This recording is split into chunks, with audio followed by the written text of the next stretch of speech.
ano pa po ang karagdagang gastos natin sa dengue at bakit nawawala ito po sa atin? Well, unang-una, mabuti na lang ngayon ang PhilHealth, tinaasa nila yung tulong sa ano. At dapat naman, kasi ang PhilHealth, napalaki ng pera, hindi naman ginagamit sa ano. Marami pa rin pera na hindi nagagamit.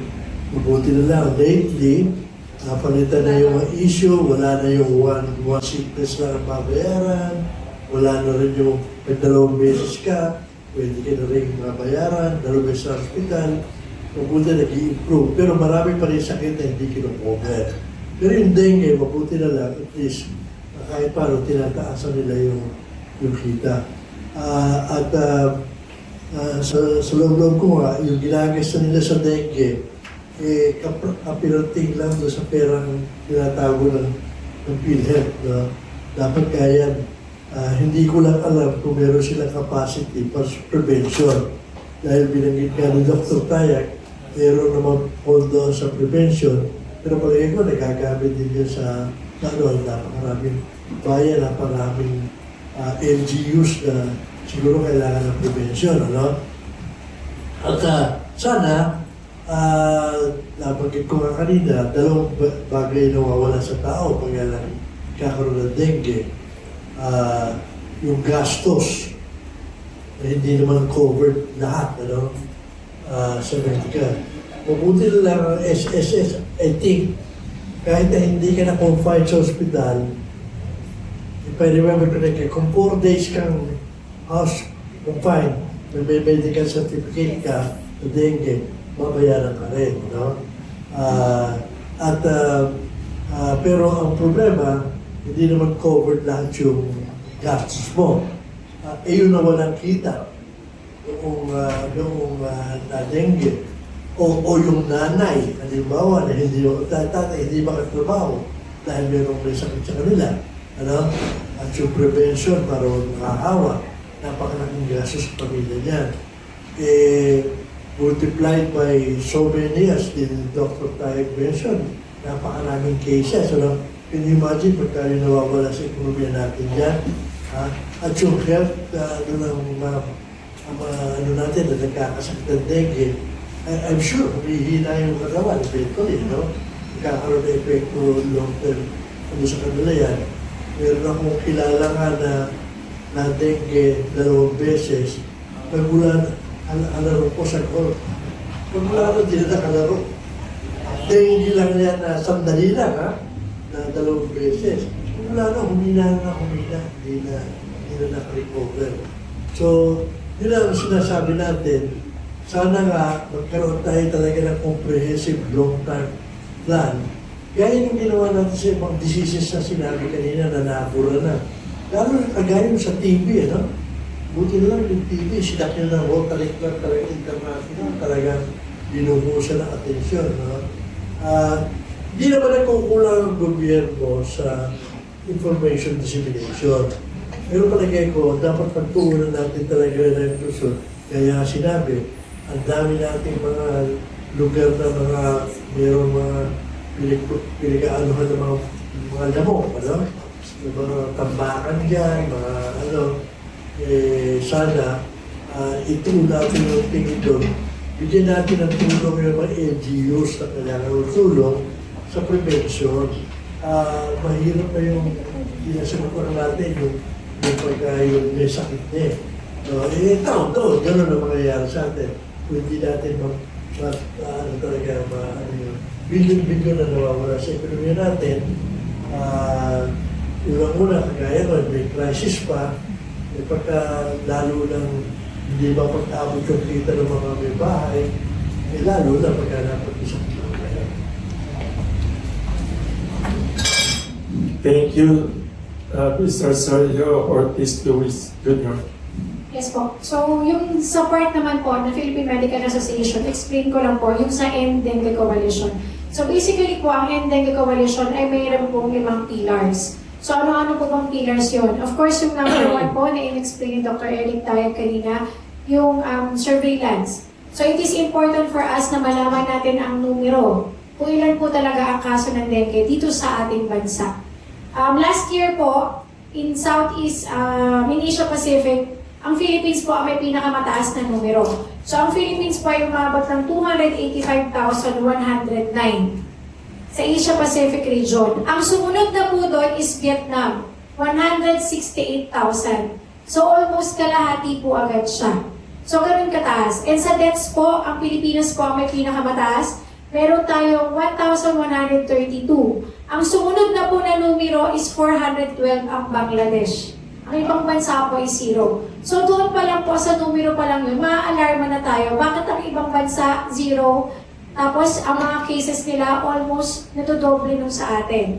Ang second pong pillar ng Dengue Coalition ay ang clinical management. So sabi nga po ni Dr. Lulu kanina, ni Dr. Lulu Bravo, importante na mapag-aralan maigi ang tamang management sa dengue. Kaya po ang mga ibang mga doktor natin, espesyalista, is pinag-aaralan rin kung ano ang ginagawa ng mga ibang bansa, katulad po ng Sri Lanka, kung paano po nila na-manage at paano sila nagkakaroon ng zero dengue deaths.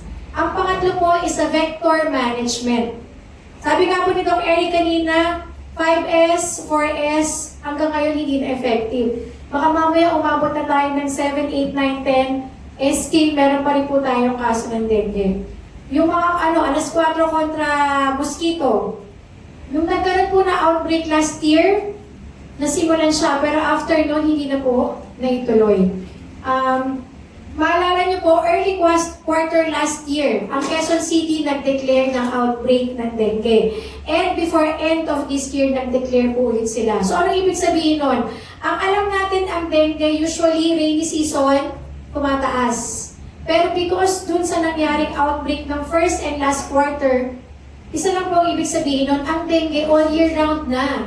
So hindi na siya rainy season. So talagang kailangan po talaga natin maging maalarma.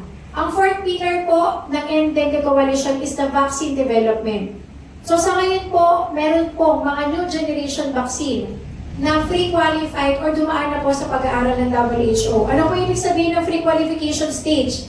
Ang ibig sabihin po ng free qualification, ang bakuna po na ito ay dumaan sa pag-aaral ng WHO. Actually, ginagamit na po siya ng 40 countries sa buong mundo. Pag sinabi pong free qualification, dumaan po siya sa pag-exam pagdating po sa kalidad or quality. Of course, yung kanyang effectiveness or visa. At higit sa lahat, yung kanyang safety o yung kanyang kaligtasan sa paggamit o pagbibigay po sa mga tao. And of course, yung last po na pillar ng Dengue Coalition is the communication and advocacy.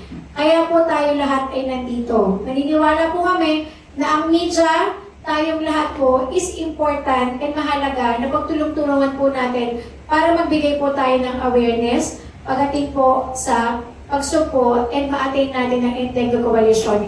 Nabanggit nga po ni Sir Wilson kanina, meron tayong mga personalities na nagkaroon na ng dengue. Of course, noong 2013 si Mr. Michael V. na hospital dahil sa dengue. 2021 sila Mr. Gary Valenciano. Sila Vice Ganda, 2025. Meron pang mga PBA players, sila Sir Anthony Semerad. And of course, sila Miss Megan Yang, this year lang, 2026. Ako po personally, as a chairman po ng Philippine Medical Association, Ad hoc Committee on Dengue, lumalapit po kami sa mga artists na ito na sana po tulungan niyo po kami na magbigay ng awareness para mas maipakalat pa natin ang importance. Para po, by the year 2030, zero dengue deaths na po tayo. So, yun lang po. Maraming salamat po. Thank you. May tanong si Sir Ortiz Luis habang minimension niyo yung mga sikat na naging biktima. Imagine Michael V, Gary Valenciano, Vice Ganda, minention niyo si Megan Yang, PBA players. PBA players pa na athlete. Ang tanong ni Mr. Sergio Ortiz Luis, yun sa 300 na congressmen, congresswomen, wala ba daw ng tamaan? Sabi ni Dr. Lulu Bravo, sana daw.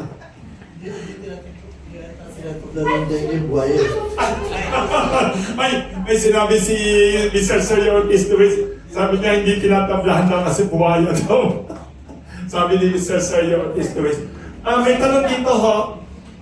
Importante na yung mahalaga po yung papel ng Kongreso at Senado sapagkat babalang kasi nila yung budget ng Department of Health. At sana manatiling mataas ang prioridad ng Department of Health sa dengue. Sa ngayon po ay nababaling ng kwento sa hantavirus.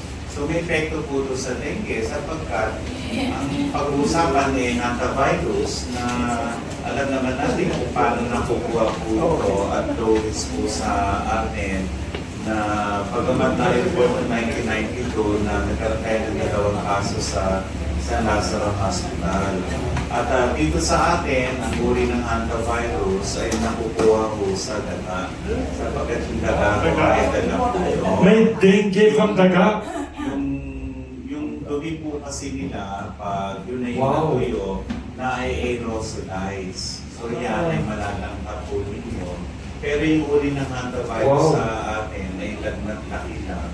Hindi katulad nung hantavirus pulmonary syndrome po na nai-report ngayon dun sa bagong MV Hundios na kung saan hanggang 50% ang maaaring mamatay po sapagkat ang tinatamaan po nito ay yung lungs.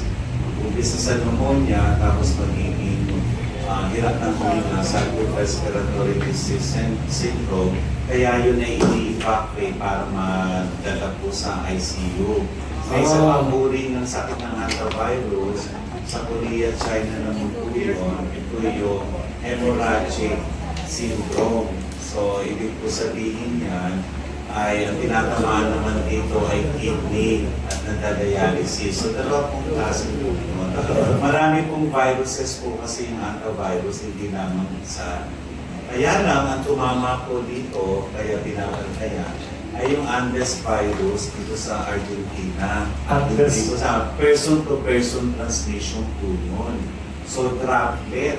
Kung malapit ka po doon sa sinamaan ng hantavirus, ay magkakaroon ka na rin ng hantavirus. Kaya lang, incubation period po nun ay hanggang 42 days. So, ibig sabihin, kung ikaw ay may exposure, 42 days kang babantayan, ipa-quarantine. Gusto namin paliwanag dito, ang pina-quarantine po ay yung maaaring nahawa. Ang ina-isolate po, yung meron ng sintomas o sakit. So, nililina ko po yan para hindi tayo napapalit-palit kasi naririnig natin na i-isolate ng 42 days. Pag ginamit mo yung isolate, ibig sabihin, meron ka ng sakit. Pero kung babantayan ka lang, i-monitor, ang tama puro na i-quarantine ka ng 42 days. Pag may sakit ka, ibubukod ka na sapagkat kailangan kang i-isolate kasi ikaw ay bibigyan ng pagtatamon. So, nililinaw po namin yan. Subalit, dahil sa malilis naman yung usapan natin, imbis na pinag-usapan natin paghanda sa dengue, tandaan nyo, inuulit ko po dito ha. May cycle po yung dengue. Ngayong taong po, huwag nyong asahan na tataas po yung kaso ng dengue. So next year, Bababa. Ngayon po, ang magkaroon tayo ng aksyon. Kababanggit lang sa akin na ito ni Dr. Lulu yes. sa susunod na buwan, sa Hunyo, magkakaroon ng dengue summit sa Singapore. At doon ilalabas ang resulta ng Wolbachia. O ngayon, para malaman nyo ano yung Wolbachia, hindi lamang po yung bakuna, sapagkat panahon na dito sa ating Pilipinas na magamit natin yung Wolbachia, isang uri ng bakterya po yun, at ini-infect po yung mga mosquito para na sa ganun hindi na nila ma-spread yung virus. So yun po ay napatunayan na, subalit ilang taon na yon pero hindi pa rin nagagawa dito sa ating bansa. Bakit ho? Doktor? Yan po ay may kinalaman sa prioridad sa budget. Sapagkat ang sinabi ko nga sa kanina, at ngayon po na pagkalaman natin na nagiging seryoso na yung Department of Health at mukhang papatulan na nila yung Wolbachia. At ito po ay ma-introduce para ang lalabanan natin direktamente ay yung mga lamok mismo. Sabihin yan, kahit na silang may virus, hindi na nila maipapalat pa po yun dahil sa bacterial mold. Thank you.